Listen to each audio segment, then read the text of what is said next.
Hello everyone. In this video, I quickly wanted to explain what engine power is and how it works. Now, an internal combustion engine typically has a power rating that is given in power units such as horsepower, Pferdestärke, or kilowatt, and that literally is power, which is a physical quantity. Power describes how much work is performed in a certain amount of time, thus power is work over time.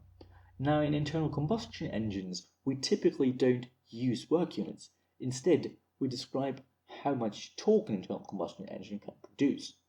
Torque and work have the same base units, but they are not the same since there is a tensor difference and they must not be confused. So instead of putting work over time, we put torque times the crankshaft's angular velocity. You may have come across this concept as torque times RPM, but that is a very bad simplification and it doesn't work, so don't do that.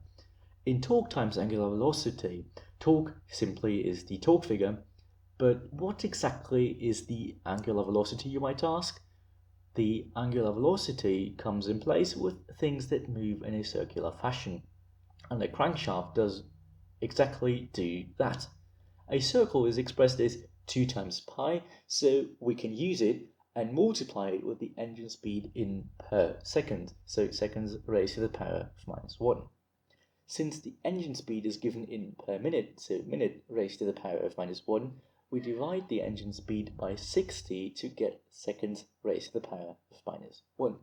And that is the angular velocity. So technically, torque times RPM is the right idea, but it omits 2 times pi. Let me give you an example.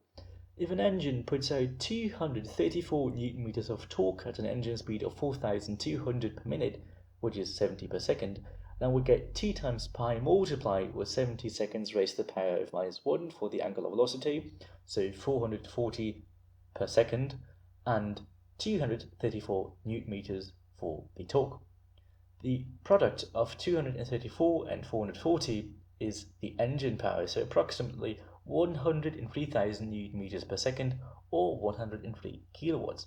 You can easily see that just doing 234 Newton meters times 4,200 RPM is just 983,000 Newton meter RPM, which is a weird figure and doesn't have a proper unit. You have to use torque times angular velocity. Since we now know what power is, I have to talk about peak power. An internal combustion engine does not put out its rated power all the time. It actually has to reach the engine speed at which it produces its rated power. Typically, this point is at a very high engine speed. Before the engine reaches this speed, it does not produce its rated power. It produces less than that. But that doesn't really matter since passenger car engines usually have much more power than they actually need. Just to give you an idea, driving at a speed of 100 km per hour typically requires about 20 kilowatts of power in an average modern car, but many cars have power figures exceeding 100 kilowatts. The question that remains is, how much power is the less than rated power that the engine produces before it hits its rated power speed? And that is where the peak torque comes into place. Generally speaking, the more torque an engine produces, the sooner it will reach higher power figures.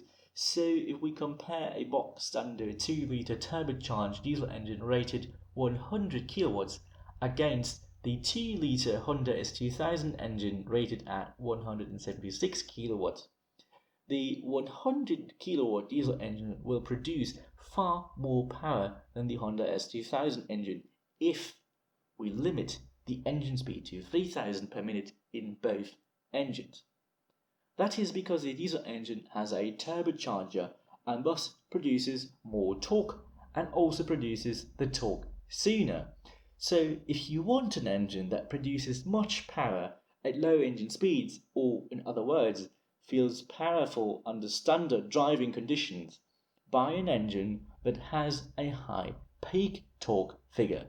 Typically, these engines are turbocharged engines or engines with very high displacement figures.